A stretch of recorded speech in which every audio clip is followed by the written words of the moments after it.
Glória a Deus. A energia que elas têm, né, meus irmãos? Imagina as professoras aí essa noite. Foi uma bênção, uma bênção. Meus irmãos, vamos meditar então na palavra do Senhor. Nós estamos aqui trazendo a exposição dos Salmos de Davi, e nós chamamos isso dos tesouros de Davi, porque realmente são tesouros maravilhosos aos nossos corações.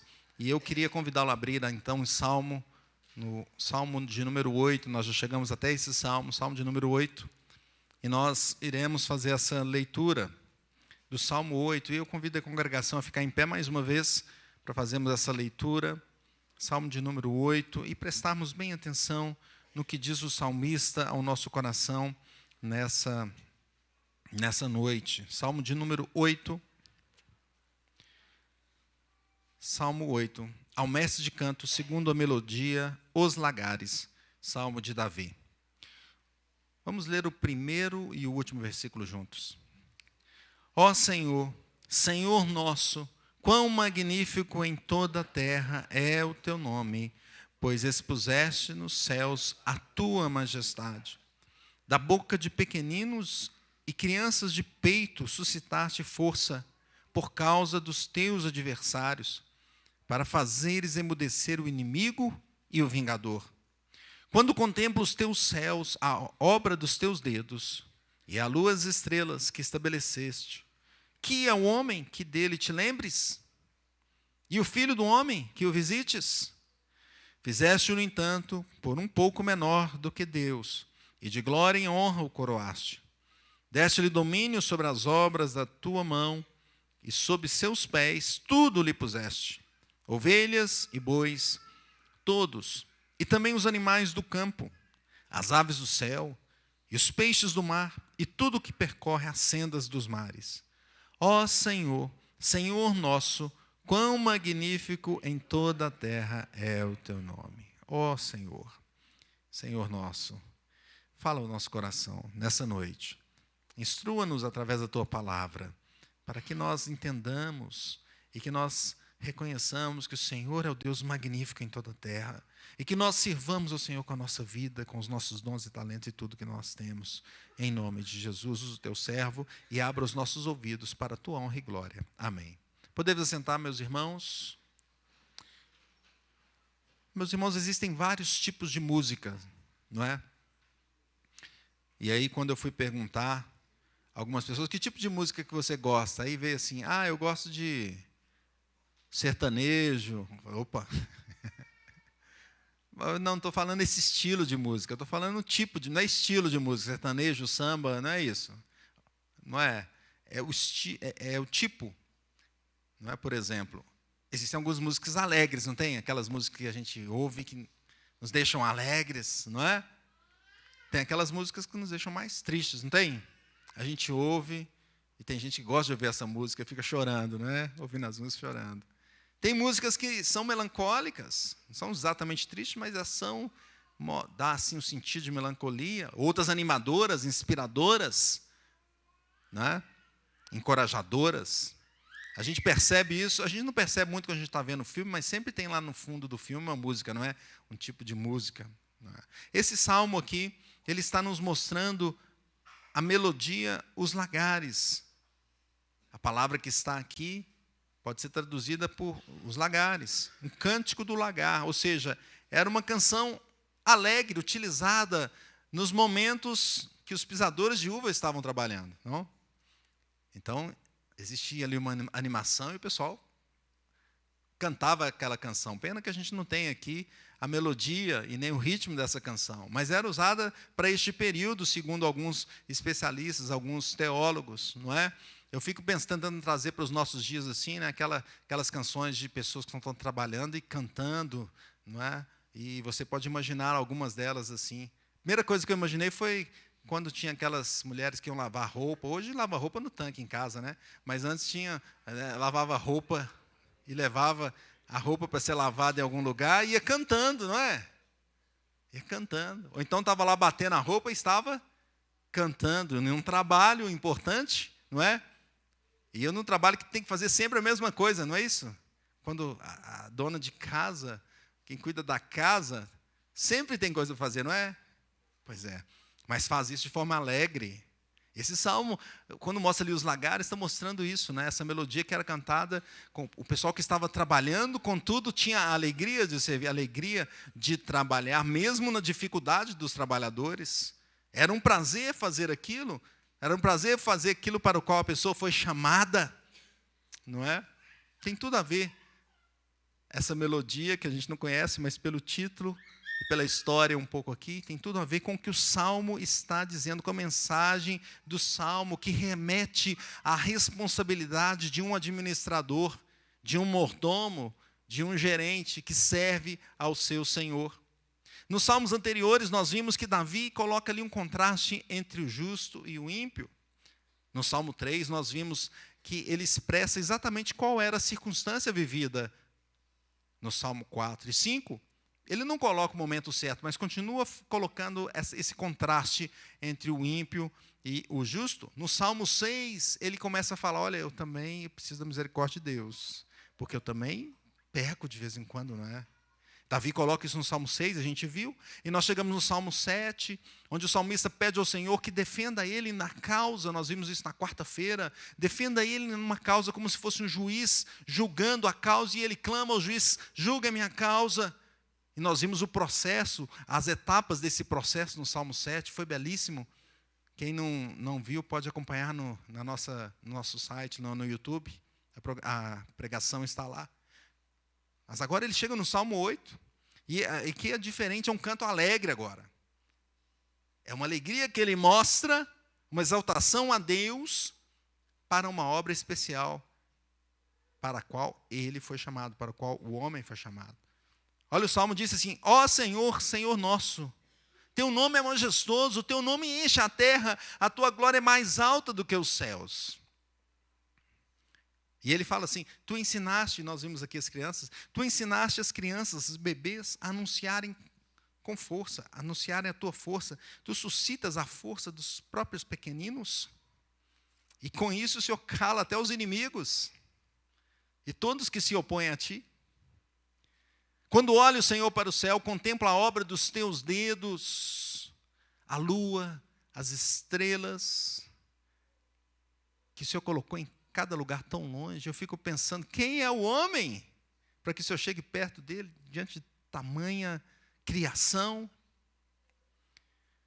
Quem são os simples mortais? No entanto, os fizeste apenas um pouco menores que Deus, ou que deuses, ou que anjos, nós já vamos falar sobre esse ponto. E os coroaste de glória e honra. Tu os encarregaste de tudo o que criaste, e puseste sob a autoridade deles todas as coisas. Os rebanhos, o gado, todos os animais selvagens, as aves dos céus, os peixes do mar, até no mais profundo do mar, aqueles seres nas correntes marítimas. E ele termina da mesma forma que iniciou. Ó Senhor, nosso Senhor, teu nome é majestoso e enche a terra. Que belíssimo salmo, meus irmãos. Que belíssimo salmo. Nós podemos ver a proposição desse salmo, é que o Senhor atribui ao homem a administração da criação para a glória divina. O Senhor atribui ao homem a administração da criação para a glória divina. Nós vimos aqui que o salmo inicia da mesma forma, não é? Que termina. Inicia e termina exaltando a glória de Deus, o nome de Deus. Podemos imaginar aqui as questões que Davi colocou, as grandezas de tudo que o Senhor fez, dos astros, quando a gente olha para o céu, principalmente à noite, a gente vê tantas estrelas, não dá nem para contá-las, não é? Tantas estrelas, distantes, a imensidão que existe. Também podemos pensar no fundo do mar, e nós tivemos, inclusive, nessa semana, um submersível que tentou ir no fundo do mar, e ele nem conseguiu, com a tecnologia que foi colocada ali, com milhões e milhões gastos, não conseguiu. Quão grande a imensidão do mar, as profundidades da terra, profundezas da terra que nós nem conhecemos, lugares que nós nem sabemos que existem, não é? Spurgeon diz assim, que nós somos levados a observar que esse salmo é dirigido a Deus, porque ninguém senão o Senhor conhece inteiramente a própria glória dele. O coração crente fica encantado com o que vê, Mas Deus conhece toda a glória dele. Tanta coisa que a gente nem viu, que a gente nem imagina. E que o Senhor conhece. O salmista começa exaltando o Senhor e finaliza exaltando o Senhor. A glória é do Senhor, de tudo que existe e da atribuição que o Senhor nos deu. Tudo é do Senhor. Então, quais os aspectos aqui dessa administração que o Senhor atribuiu ao homem? Alguns aspectos nós vamos ver. Em primeiro lugar, que a atribuição se inicia desde o começo da vida. Vamos ler o versículo 2 juntos. Diz assim: da boca de pequeninos e crianças de peito, suscitaste força por causa dos teus adversários, para fazeres emudecer o inimigo e o vingador. Então veja que os administradores da terra, escolhidos pelo Senhor, são escolhidos desde a infância, desde o início da vida. Desde o começo, meus irmãos, o Senhor tem um plano para cada um dos seres humanos que Ele cria, antes mesmo de nascer. Nosso irmão aqui citou Jeremias na oração dele. Jeremias também fala em Jeremias 1,5 assim: antes que eu te formasse no ventre materno, olha Deus falando, eu te conheci. E antes que saísses da madre, te consagrei e te constituí profeta às nações. Deus está dizendo para Jeremias: olha, vem aqui fazer uma obra para a qual eu te chamei antes que você existisse. Eu já te conhecia desde o início, desde quando você nem pensava alguma coisa. Antes que se formasse no ventre materno, eu te conheci. Então Deus já chama o seu escolhido, o seu povo, já chama cada um dos servos dele desde o ventre materno. De fato, Deus nos conhece profundamente. De fato, Deus já estabeleceu a nossa caminhada, inclusive. Salmo 139, 16 nos diz que os teus olhos me viram a substância ainda informe, e no teu livro foram escritos todos os meus dias. Todos. Cada um deles escrito e determinado, quando nenhum deles havia ainda. Desde o início, antes da nossa formação, Deus já separou, já escreveu o que deveríamos fazer, como deveríamos proceder. O Senhor é quem nos deu os talentos, os dons, cada pessoa tem. O Senhor levanta as crianças desde cedo para a sua obra. Um dia desse, conversando, não sei se foi com a Júlia, com alguma das irmãs que trabalham com as crianças, que tivemos aqui umas visitas que vieram por causa de uma criancinha que chamou. O Senhor levanta. E veja que quando Jesus estava ali junto com os fariseus, e algumas crianças louvando o Senhor, os fariseus criticaram. O que essas crianças estão falando aí? Mas Jesus, vendo aquilo, lá em Mateus 21:15, ele diz, né? Ele fala assim, o texto diz: vendo os principais sacerdotes e escribas as maravilhas que Jesus fazia, os meninos clamando, as crianças clamando, Hosana ao filho de Davi. As crianças estavam cantando, elas estavam clamando, os adultos talvez estivessem lá, o que está acontecendo aí? Quem que é esse aí? Que milagre é esse? E as crianças estavam o quê? Hosana ao filho de Davi. E eles criticaram o que está acontecendo, ficaram indignados, ouves o que eles estão dizendo? Respondeu Jesus: sim, nunca leste da boca de pequeninos e crianças de peito, tiraste perfeito louvor? Desde a infância, desde os primórdios.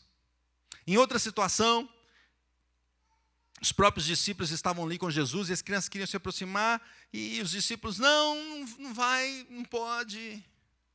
E Jesus fala: deixai vir a mim os pequeninos, não os embaraceis, porque dos tais é o reino de Deus. Nós vemos Samuel foi chamado na infância, desde criança. E nós vemos o próprio encontro de Cristo com João Batista, ainda os dois no ventre, Maria e Isabel. E quando uma chegou à outra e Maria cumprimentou a criança que estava no ventre, estremeceu, Isabel ficou possuída do Espírito Santo. Desde o ventre. E veja que Jesus, como criança, ainda foi até o templo, não é? E ele estava no templo, os pais foram embora, e ele ficou lá. E a mãe falou, cadê Jesus? Voltaram lá correndo, cadê? Ele estava lá sentado com os doutores, sentado no meio dos doutores, ouvindo-os e interrogando-os. Desde pequenas. Quão importante o ministério infantil. Quão importante cuidar das crianças desde jovem. Desde pequenininha. Mas não só os pequenos fisicamente, por idade, mas também aqueles que são pequenos na comparação que esse mundo faz, não é? Aqueles que são pobres perto dos ricos, os que são fracos perto dos fortes, os que são necessitados perto daqueles que têm tanta coisa sobrando. Deus enaltece os humildes para envergonhar os soberbos, meus irmãos. Mateus 11, 25 diz assim, por aquele tempo exclamou Jesus, graça te dou, ó Pai, Senhor do céu e da terra, porque ocultaste essas coisas aos sábios e instruídos e as revelastes aos pequeninos. E aqui Jesus está falando os pequeninos nesse sentido, que essa sociedade acha, esses aí são pequenos, aí, não tem importância nenhuma para a sociedade. Lá está o Senhor, já separando essas pessoas para servir. E o Senhor faz isso para a glória dEle. O salmo começa com a glória ao Senhor e termina com glória ao Senhor. É para a glória dEle. Ele é que faz todos nós, não é? O fraco, o rico, o pobre, o necessitado, o que tem muita coisa, o forte, o humilde, o soberbo, o Senhor faz todos. E o Senhor nos chama o povo dEle para o servir desde cedo. E Ele capacita o povo dEle a servi-lo, assim como Ele fez com Moisés. Ele chamou Moisés, vai lá tirar aquele povo do Egito. Mas eu não sei nem falar, não é? Moisés, eu não sei se ele fez assim perto de Deus, né? Falar, eu não consigo nem falar direito, Deus. Não tem problema não, fui eu que te dei a fala. Eu que te capacito, meu caro. Mas ele continuou, não, chamarão, Arão vai falar para você. Deus capacita, Deus é que guia, meus irmãos. A igreja do Senhor é capacitada desde cedo. Essa igreja aqui começou pequena aqui, poucas pessoas se encontrando. Não tinha esse templo, não tinha nada aqui. E o Senhor foi fazendo a obra. E quantas pessoas se converteram com o trabalho? A nossa transmissão ali, nós começamos com um celularzinho assim, não é? Aí depois foi colocando mais. Quantas pessoas já não foram abençoadas por essa obra, por esse ministério? George Whitefield diz assim, não posso deixar de acrescentar que vários meninos e meninas gostavam muito de sentar-se à minha volta. Ele está contando o que aconteceu próximo dele e as crianças que estavam ali. Ele pregando e as crianças ali, perto do púlpito. Enquanto ele pregava, né, e passavam bilhetes, as pessoas passavam bilhetes, embora fossem frequentemente atingidos por pedras, ovos, sujeiras, etc. Então, ao mesmo tempo que ele estava ali pregando, pessoas interessadas na pregação, vinha ovo, vinha pedra. E ele olhava para as crianças, e ele via as crianças chorando por causa disso. Enquanto muitos desprezavam a palavra de Deus, as crianças estavam ali compartilhando com ele da missão. E no significado mais abrangente, meus irmãos, mais abrangente, nós podemos ver que a criança que realmente tem força foi Jesus Cristo. Veio nesse mundo como criança. Nasceu ali de Maria, pequenininho. Maria o carregou no colo. E ele cresceu. E cresceu. Mas desde o ventre ele já era o Filho de Deus.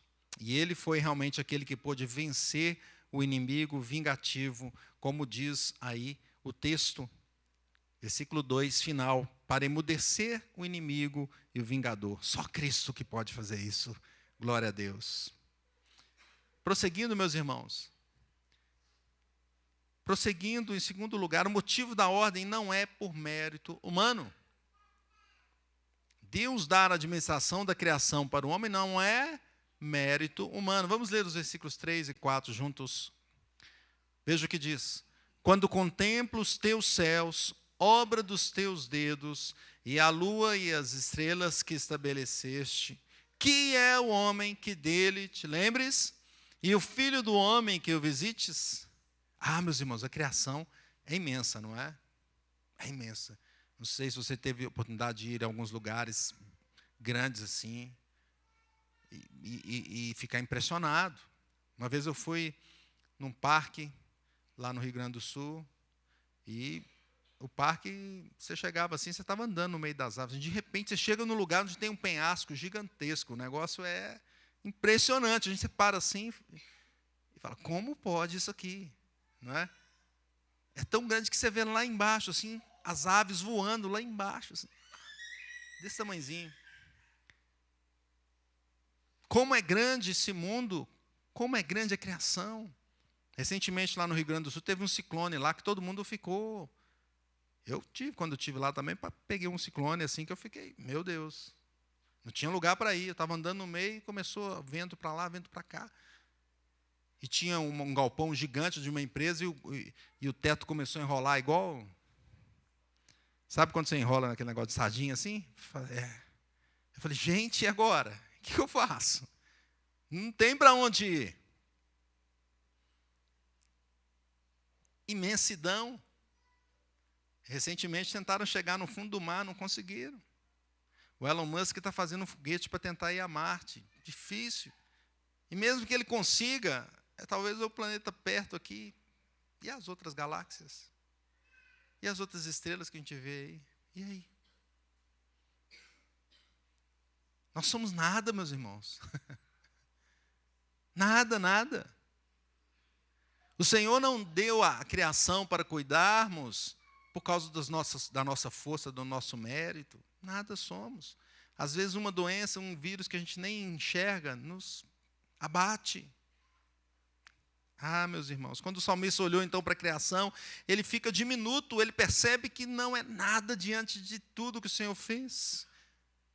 Os céus, o universo, as galáxias, a lua com sua beleza, onde o homem já tentou pousar, mas e as estrelas? E o sol, será que a gente vai conseguir chegar pelo menos perto do sol? Um pouquinho perto só. Na lua pousou, mas no sol vai dar para a gente pousar? Ah, meus irmãos, nada somos. Toda essa grandeza foi feita para o Senhor e para a glória dele. E o salmista usa aqui, né? Deus fez com os dedos da mão, né? Parece assim, a gente vai lendo e vai imaginando, né? Tudo isso Deus fez com os dedos. Obviamente ele está usando aqui uma expressão poética e também um antropomorfismo, que quer dizer atribuir a Deus algumas características do homem, porque Deus é espírito, Deus não, né? Deus é espírito. Não é que Deus fez com os dedos dele, mas é para a gente ter uma noção da capacidade, do poder de Deus e da grandeza do universo, de tudo que Deus criou. Deus é todo poderoso e Ele nos escolheu pela graça dele. Ele nos escolheu pela graça dele. Ele nos separou pela graça dele. Não somos merecedores. Paulo diz assim lá em Coríntios, 1 Coríntios 4, 7, pois quem é que te faz sobressair? E que tens tu que não tenhas recebido? E se o recebeste, por que te vanglorias como se não tiveras recebido? Paulo dá um tapa na gente. Às vezes a gente tem uma coisinha, né, consegue uma promoçãozinha, consegue desenvolver um negócio, consegue uma coisinha e tal, e já se acha, né? Aí Paulo diz, tudo que você tem aí foi Deus que te deu, por que você está se engrandecendo? É para a glória dele. Não tem que se gloriar, se vangloriar, é a glória do Senhor. Pois os recursos que temos, a saúde que nós temos, as condições que nós temos, tudo que temos é dado pelo Senhor. Não há mérito nenhum, mas a graça divina. Graça divina. Os méritos, na verdade, são todos de Cristo Jesus. Veja o que Paulo diz em Romanos 5,14. Em Romanos 5,14 ele diz assim, reinou a morte desde Adão até Moisés, mesmo sobre aqueles que não pecaram, a semelhança da transgressão de Adão, o qual prefigurava aquele que havia de vir. Então, quando nós pensamos, Deus nos deixou a terra para a gente administrar. Só que nós erramos lá atrás. Pecamos lá atrás, não tivemos condição de fazer isso. Então vem Jesus, o Filho do homem, o segundo Adão. O Filho do homem, ele sim tem condições de administrar tudo conforme o Pai estabeleceu. John Piper diz assim: o termo Filho do homem tem um significado duplo. Implica a humanidade de Jesus e, de acordo com Daniel 7, implica aquele que será exaltado nas alturas. E quando se refere a si mesmo dessa maneira, Jesus deseja comunicar ambos os significados: o Filho do homem, Filho de Deus, e também a sua natureza humana. Ele sim tem todo o mérito de cuidar da criação, de redimir a criação, pois ele veio para isso, veio para redimir o homem pecador e também toda a criação, e assim capacitar a sua igreja para continuar no avanço do Evangelho. Glória a Deus. Terceiro lugar, meus irmãos, a forma de administração é para ser espelhada nas virtudes divinas. Vamos ler o versículo 5 juntos. Diz assim: fizeste-o, no entanto, por um pouco menor do que Deus, e de glória e honra o coroaste. Então, Davi coloca aqui um texto que isoladamente pode trazer algum orgulho, né? O Senhor nos deu glória e honra. Mas lembre-se, esse texto está dentro do Salmo. A glória e honra é de quem? Começa exaltando a Deus e termina exaltando a Deus. Então, o texto está aqui dentro. Esse versículo está dentro desse Salmo, dentro desse contexto. Começa glorificando o Senhor, termina glorificando o nome do Senhor. Toda glória e toda honra é do Senhor. Mas o Senhor deu uma capacidade ao homem para administrar a criação, para dominar a criação. E o texto nos traz uma expressão importante que ele fala que fizeste um pouco menor do que Deus. E esse termo aqui é um termo Elohim, que é a tradução que você tem na Ara, usa a palavra Deus. Mas quem tem a tradução da Arque, vai ver que a palavra que está aí é anjos. Ou quem tem a NVI, vai enxergar que a tradução são seres celestiais. Não é? E essa parece ser a tradução mais adequada desse termo Elohim aqui nesse Salmo. Pois ele segue, inclusive, uma citação feita lá em Hebreus 2,7. Abra sua Bíblia. Hebreus 2,7. Veja que o escritor de Hebreus faz a citação desse Salmo lá no texto que nós lemos hoje. Hebreus 2,7 diz assim, vamos ler juntos: fizeste-o por um pouco menor que anjos, de glória e honra o coroaste. Até aqui. Então veja que o escritor de Hebreus está fazendo a citação dessa partícula do Salmo. E ele usa, aqui já em grego, aqui não está mais em hebraico, não é Elohim, aqui está em grego. Ele usa anjos. Então, seguindo essa explicação lá no Novo Testamento, deveríamos entender, então, que a melhor tradução para aqui seria anjos. Então, seguindo assim, Calvino também tem esse entendimento. Nesse sentido, o homem foi feito um pouco menor abaixo dos anjos. Por quê? Pois habita na terra. O homem é o vice-regente aqui de Deus. E esse é o título da nossa mensagem, o vice-regente. Foi chamado para isso, foi criado para isso, para cuidar da criação aqui na terra. Adão e a sua descendência deveria cultivar e guardar o jardim. Não tem isso lá em Gênesis? O Senhor falou com Adão: cultiva e guarde o jardim. Cultivar no sentido de fazer o quê? O que é cultivar? Desenvolver. Desenvolva o jardim, desenvolva a criação. Cultive tudo que eu coloquei aí. E se você olhar, estudar Gênesis, você vai ver que todas as riquezas que Deus coloca na criação, na terra, o capítulo 2 mostra tudo isso. E Deus depois falando com o homem: desenvolva, cultive. Mas também ele usa o guardar. Guardar de quê? Guardar de todo desvio daquilo que Deus tinha definido como o correto a fazer. Era necessário guardar. Guardar.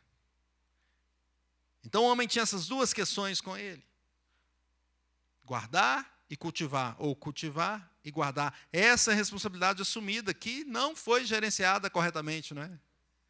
Porque Adão não conseguiu guardar e não conseguiu cultivar corretamente. E uma vez que ele não guardou o jardim, pelo contrário, ele fez exatamente o contrário do que o Senhor tinha falado. Pois o Senhor deu uma ordem e ele não obedeceu. Ele foi o primeiro a desviar. E desviando dos mandamentos, ele colocou toda a criação em maldição. E Gênesis mostra isso. Que toda a criação, então, agora estava em maldição. E por isso foi necessário que viesse o segundo Adão para corrigir essa rota. Jesus Cristo veio a este mundo para redimir o homem de todos os seus erros e para redimir a criação. Ele se fez carne como homem para cumprir o papel que era necessário, o papel de obediência. E além disso, então, além de guardar, ele cultivou, ele trouxe uma nova cultura, ele trouxe a vida eterna para aqueles que estão nele. Ele inaugurou o reino de Deus nessa terra e falou: nós vamos fazer novos céus e nova terra. Glória a Jesus. Que maravilha, aquilo que o homem foi incompetente para fazer, Jesus vem e faz de forma perfeita. Mas poderíamos dizer, então, mas Jesus, então, nesse caso, Jesus é menor que o anjo? Se a tradução que nós usamos foi anjos, ele seria menor? Em que sentido que ele seria menor? No sentido da natureza humana.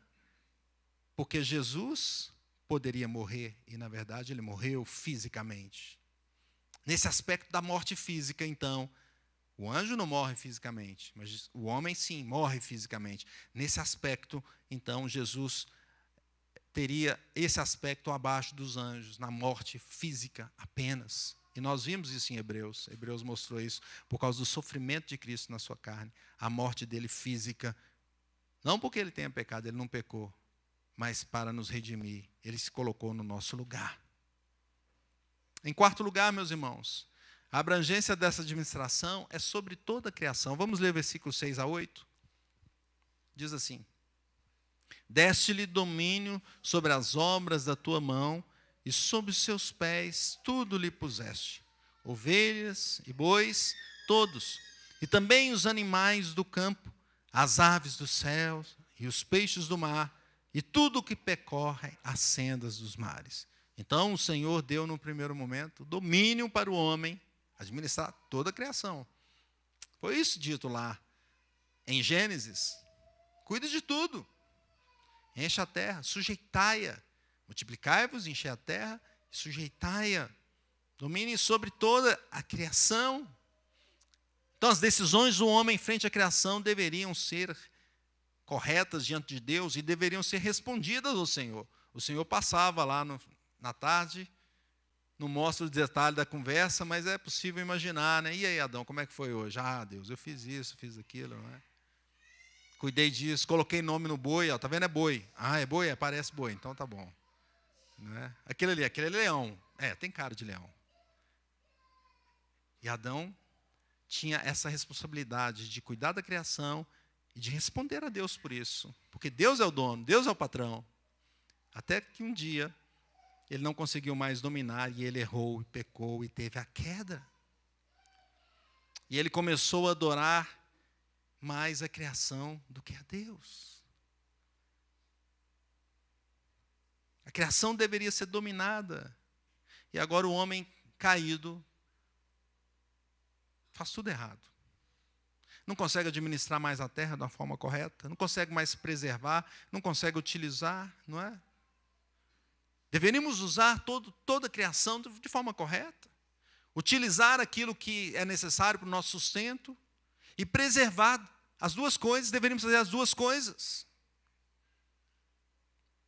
As criaturas que servem de alimento, ou os frutos, deveríamos usar, mas não deveríamos acabar, não é?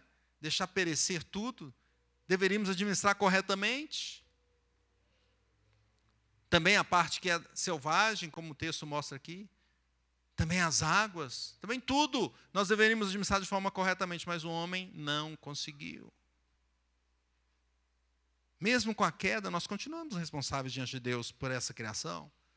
Deus não tirou essa responsabilidade. Mas a gente não consegue mais fazer da forma correta. E a gente vê isso no nosso dia, não é não? Os exageros. O exagero de, vamos usar tudo. Aí você pega um lugar todo verde e acaba com ele. Em pouco tempo já acabou tudo. Usou a madeira, acabou tudo. Não tem mais nada. É o exagero de um lado. Ou então o exagero do outro, que fala, não usa nada. Nem toca. Não pisa na formiga, não. Nem anda, nem respira.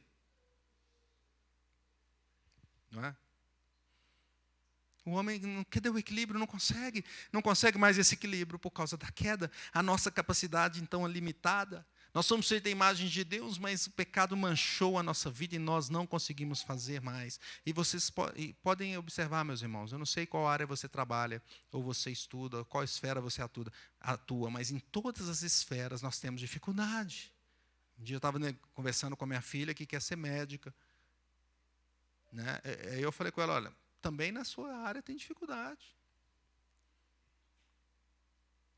Tem a questão da ética médica. Tem a questão dos relacionamentos com as farmacêuticas. Tem a questão de usar a genética de um modo incorreto.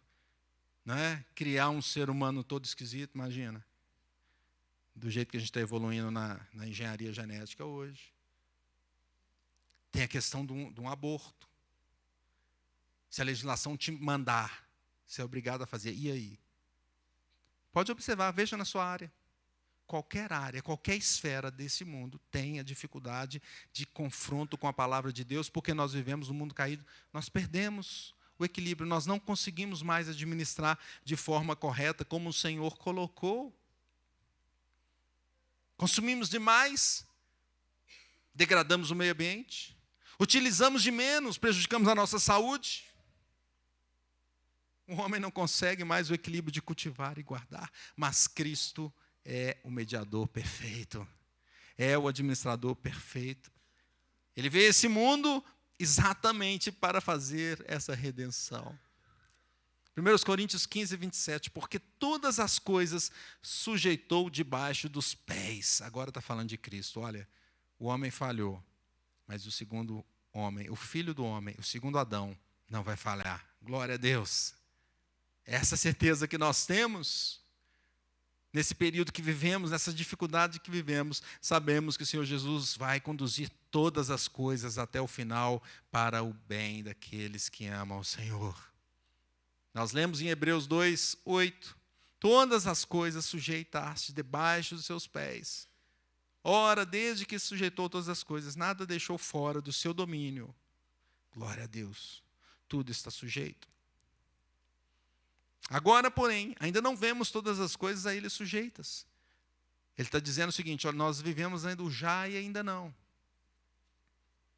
Cristo já fez o processo aqui na terra. Inaugurou o reino de Deus, foi para os céus e vai voltar. Nós vivemos neste período do já e ainda não. Já somos salvos, Cristo já nos redimiu, já mudou a nossa vida, mas nós ainda estamos aqui sofrendo por causa da queda. Contudo, chegará o momento onde Cristo vai consumar isso definitivamente, meus irmãos. E aquilo que é tristeza vai se tornar em plena alegria. Morte não haverá, mas haverá vida para aqueles que estão em Cristo Jesus. Jesus Cristo voltará para redimir finalmente o homem e a criação, com novos céus, nova terra. Jesus Cristo tem domínio sobre tudo, sobre a terra e também sobre os céus. Nós mal administramos a terra, né? Queremos voar para outro planeta, não é? Jesus Cristo domina todo o universo. Ele é o Filho do homem, Ele é o Filho de Deus. Glória a Deus. Concluindo, o Senhor ordenou então a administração da criação ao homem. Essa administração ela foi definida desde o ventre. Ela não é por mérito humano, mas pela graça de Deus. Ela deve ser feita conforme as virtudes divinas. E ela inclui todas as esferas da criação. Mas após a queda, realmente, o homem perdeu essa capacidade. E ficou prejudicada a sua responsabilidade diante de Deus. Mesmo sendo feita a imagem de Deus, o pecado o manchou. Ele não consegue mais administrar adequadamente. Contudo, Jesus Cristo, o Filho do homem, o perfeito administrador, o perfeito mediador, veio a essa terra e trouxe a redenção da nossa vida, da nossa alma e de toda a criação. E ele vai voltar e vai julgar aqueles que continuam prejudicando a criação do Senhor, que se desviam dos mandamentos do Senhor. Nós temos a regra em nossas mãos de como cuidar de todas as esferas desse mundo, dessa vida, está aqui. Os que desobedecem serão julgados pelo Senhor, mas aqueles que aceitam o sacrifício de Jesus, que reconhecem que são incapazes e que precisam de Cristo, serão redimidos. Então, como viveremos? Aplicações para a nossa vida. Primeira aplicação, viveremos como bons despenseiros. O que é o bom despenseiro? É aquele que faz o que o Senhor ordena. O que o Senhor traz à sua mão, você faz. O administrador executa a vontade do seu Senhor. Ele cuida da palavra, daquilo que o Senhor ordenou e ensinou. Ele obedece ao que o Senhor diz. 1 Coríntios 4:2 diz: além disso, o que se requer dos despenseiros é que cada um deles seja encontrado fiel. Sejamos fiéis, administradores, fiéis, despenseiros, servindo ao Senhor e servindo uns aos outros. 1 de Pedro 4:10 diz: servindo uns aos outros, cada um conforme o dom que recebeu, como bons despenseiros da multiforme graça de Deus. Façamos isso, meus irmãos. O Senhor nos chama a atuar uns com os outros, a atuar no ministério da igreja, a atuar nesse mundo, em qualquer esfera, para a honra e para a glória dEle. Como viveremos? Em segundo lugar, viveremos cuidando de todas as áreas das nossas vidas. Tudo que vier à mão para fazer, façamos conforme as nossas forças, façamos de forma mais perfeita possível. Se temos negócios, cuidemos dos nossos negócios, de acordo com a palavra de Deus. Se atuamos em ministérios, na igreja, façamos isso para a glória do Senhor. Se estamos na nossa família, cuidemos da nossa família. Temos que equilibrar tudo. Cuidemos da nossa alma. Paremos, oremos, busquemos ao Senhor. Leamos a palavra, para que Ele enche o nosso coração. Temos a responsabilidade de administrar tudo, pois é isso, tudo que vem às mãos é o Senhor que está colocando. Mas principalmente a nossa vida espiritual. Porque o erro principal, a queda veio do erro na vida espiritual, não é? Do relacionamento com Deus. Esse é o mais importante, pois este corrige os demais. Como viveremos? Em terceiro lugar, viveremos buscando o mediador perfeito. Porque nós não temos capacidade de fazer tudo isso. Não temos capacidade. Às vezes olhamos demais uma área, deixamos outra. Às vezes cuidamos demais do ministério, esquecemos da família. Às vezes trabalhamos demais, prejudicamos a saúde. Não é? Nós somos incapazes, mas Cristo é capaz. Cristo é o Senhor. Cristo fez tudo de forma perfeita. Quão magnífico em toda a terra é o teu nome, ó Senhor Jesus. Louvemos a Ele, busquemos a Ele, cantemos a Ele. A música que nós ouvimos, nós não ouvimos, mas imaginamos, lá dos trabalhadores na vinha, não é? Eram alegres enquanto eles trabalhavam. No entanto, ela era mais gloriosa ainda quando eles pegavam os frutos. Quando vinha o fruto da terra, quando tinha ali o resultado do trabalho, eles regozijavam, eles cantavam e louvavam. E da mesma forma nós, irmãos, nós cantaremos de júbilo com o Senhor o dia que Ele voltar. Nós estaremos ali todos nós juntos com o Senhor Jesus, recebendo o fruto bendito, que é a salvação que Jesus nos deu, que a criança perfeita nos deu, que o Filho do homem perfeito nos deu. Glória a Deus. Portanto, sejamos fiéis administradores de tudo que o Senhor nos deu. Seja recursos, talentos, dons, cuidemos de tudo, nas nossas vidas, nas nossas áreas, mas sempre recorramos ao Senhor Jesus, porque só Ele pode nos dar força e capacidade para seguir em frente. Que Deus abençoe.